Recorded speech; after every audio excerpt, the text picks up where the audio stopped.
ఏంటంటే యోగాని ఆటపాటలుగా భావించేసి స్టూడెంట్స్ ఎప్పుడైతే చక్కగా హుషారుగా గమ్మత్తుగా యోగా 24 లాంటిది చేసుకుంటూ వస్తారో ఆటోమేటిక్గా బాడీలో కూడా ఎంథ్యూజియాజం వస్తుంది. బాడీలో ఎండార్ఫిన్ అండ్ సెరిటోనిన్ అనే 2 హార్మోన్స్ బ్రహ్మాండంగా విడుదలవుతాయి.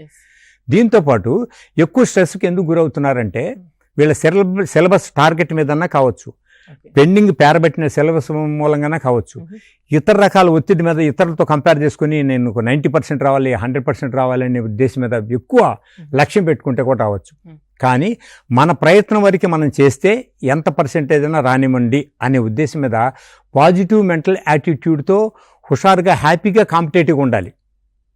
అయితే ఈ స్ట్రెస్ అనేది ఎగ్జామినేషన్ టైంలోనూ చదువుతున్నప్పుడే కాకుండా చదువు లేనప్పుడు కానీ ఖాళీగా ఉన్నప్పుడు కానీ దీన్ని స్ట్రెస్ నుంచి మార్చుకోవాలి అని అంటే చిన్న పద్ధతి ప్లేగ్రౌండ్కి వెళ్ళి ఆటల్లో పాల్గొనటం కానీ, సంగీత పాఠాల్లో నేర్చుకోవటం కానీ, లేకపోతే చిత్రలేఖనం చేయటం కానీ, ఓకే, ఇటువంటివన్నీ ఏం చేస్తుందంటే మనిషిని కొంచెం డైవర్షన్లోకి తీసుకెళ్తాయి. ఈ డైవర్షన్లోకి తీసుకెళ్ళినప్పుడు ఈ గ్యాప్లో ఆటోమేటిక్గానే బ్రెయిన్ సెల్స్ అన్నీ కూడా హ్యాపీనెస్ ఫీల్ అవుతాయి. దీన్నే స్టూడెంట్ టైంలో ప్రవృత్తి అంటారు. ఈ స్టూడెంటే చివరికి ఉద్యోగంలోకి వెళ్ళిన తర్వాత CEO అయిన తర్వాత పెద్ద ఆఫీసర్ అయినా కానీ ఎంతటి వాడికైనా సరే ఎన్ని లక్షలు సంపాదించినా సరే ఆ వృత్తితో పాటు ప్రవృత్తి అనేది ఒక మంచి ఆనందాన్ని కలగజేస్తుంది.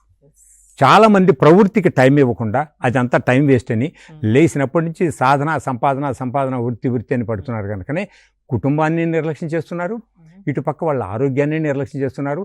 అదేమంటే ఇన్సూరెన్స్ కట్టాను కదా అంటున్నారు. ఇన్సూరెన్స్ వాడు అవయవాలను మనకి ఇవ్వలేరు, వాళ్ళు డబ్బును మాత్రమే చెల్లిస్తారు. కానీ భగవంతుడు తల్లిదండ్రులు ఇచ్చినటువంటి అవయవం వాళ్ళు ఇచ్చిన లక్షల కంటే కొన్ని కోటాన కోట్లు విలువైంది.